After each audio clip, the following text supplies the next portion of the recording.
সুনীল গঙ্গোপাধ্যায়ের কেউ কথা রাখেনি, কেউ কথা রাখেনি।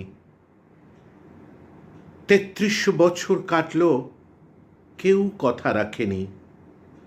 ছেলেবেলায় এক বষ্টমী তার আগমনী গান হঠাৎ থামিয়ে বলেছিল, শুক্লা দ্বাদশীর দিন অন্তরাটুকু শুনিয়ে যাবে।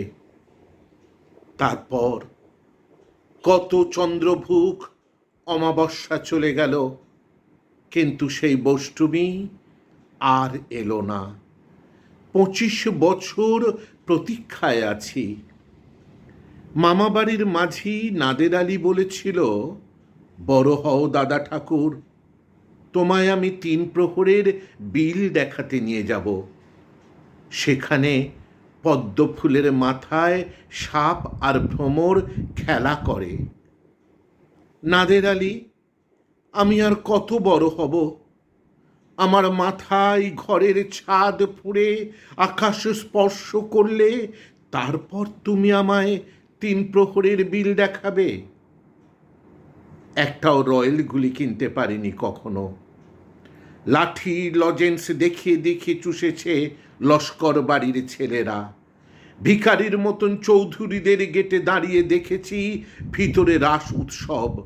অবিরল রঙের ধারার মধ্যে সুগন্ধি রুমাল পরা ফর্সা রমণীরা কত রকম আমোদে হেসেছে।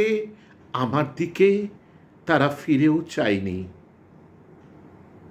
বাবা আমার কাঁধ ছুঁয়ে বলেছিলেন, দেখিস একদিন আমরাও। বাবা এখন অন্ধ, আমাদের দেখা হয়নি কিছুই। সেই রয়্যালগুলি, সেই লাঠি লজেন্স, সেই রাস উৎসব আমায় কেউ ফিরিয়ে দেবে না।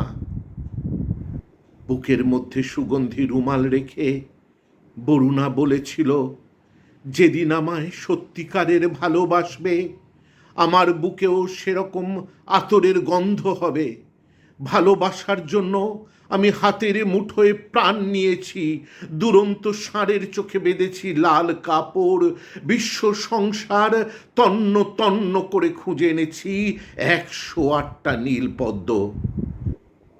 তবু কথা রাখেনি বরুণা।